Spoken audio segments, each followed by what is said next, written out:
আচ্ছা ভাই, আমাদেরকে একটু যদি মিডিয়ার ব্যাপারে যদি বলেন, আপনার কি মনে হয় যে আমাদের press media will ever be independent and free? আমরা কেউ ইন্ডিপেন্ডেন্ট না, তাহলে প্রেস মিডিয়া কেন ইন্ডিপেন্ডেন্ট হতে চায়? মানে ব্যাপারটা কিরকম জানেন? আপনি বুঝতে পারছেন যে গুলশান এলাকায় কেউ স্বাধীন না। এখন আপনি যদি গুলশানের বাসিন্দা হন, আপনি স্বাধীন হতে চান, আপনি কিভাবে হবেন? আপনি প্রথমে কি ঘটবে জানেন? আপনি স্বাধীন হয়ে নিতে শুরু করলে বাকি যারা পরাধীন এরা আপনাকে টেনে ধরবে, তোমার ভয় নাই, আপনাকে বলবে। ইভেন ইন লাইফ যদি কেউ একটু নিজের মতো স্বাধীনতা এনজয় করে লাইফ লিভ করে, সবচেয়ে কাছে মানুষের রিমোট কন্ট্রোলটা নিতে চায়। হ্যাঁ, তো ও কেন করে? কারণ ও ভয় ও পায়। ভয় পায় বা সে স্বাধীন এখন না। আমাদের এখানে কেউই তো স্বাধীন না। আমাদের এখানে মানুষের স্বাধীনতাকে সবসময় অবজ্ঞা করা হয়েছে, ব্যক্তির স্বাধীনতা নাই। আমাদের এখানে স্বাধীনতা দেখবেন সব কালেকটিভ, কিন্তু ব্যক্তি স্বাধীন হলেই কালেকটিভ ওয়েতে সবাই স্বাধীন হয়। তো এখন আমাদের প্রেস মিডিয়া কেন স্বাধীন না? এটারও একটা বিরাট চক্র আছে। আমাদের প্রেস তো শুরুতেই ফ্রি না। আপনি একটা প্রেস রিলেটেড কিছু খুলতে গেলে ডিরেক্টলি, যেটা মিডিয়া, ধরেন পত্রিকা, ধরেন টেলিভিশন স্টেশন, এগুলো তো রেগুলেটরি অথরিটি আছে, এগুলো লাইসেন্স লাগে। কেন লাগবে? প্রথমেই তো আপনি পরাধীন। এখন মন্ত্রী আপনাকে পছন্দ করে না, সেই জন্য আপনি টিভির লাইসেন্স পাবেন না, অথচ আপনি সারা জীবন টেলিভিশনে কাজ করেছেন।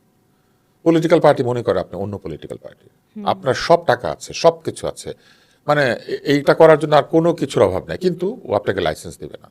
এসব তো আমার দলের না। আপনি টেলিভিশনটা বানিয়ে ফেলেছেন, আপনি ভালো সাংবাদিক নিয়োগ দিবেন, আপনাকে একজন এসে বলবে ওকে বের করে দাও, ও তো ইনকিলাব করে নাই, এবার হলো না?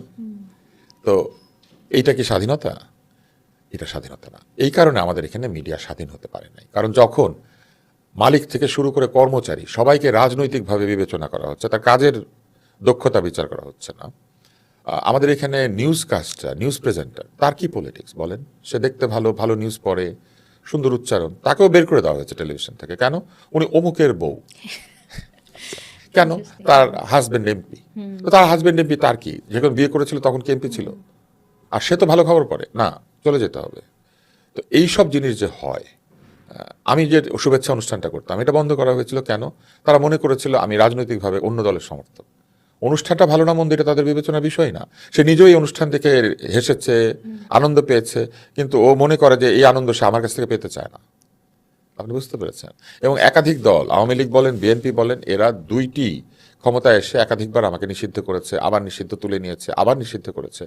এর কারণ হচ্ছে স্বাধীন চেতা কোনো ব্যক্তি বা মানুষকে আমাদের তথাকথিত পুরনো রাজনীতির লোকেরা পছন্দ করে না। মজার ব্যাপার হচ্ছে নতুন রাজনীতির লোকেরাও পছন্দ করে না।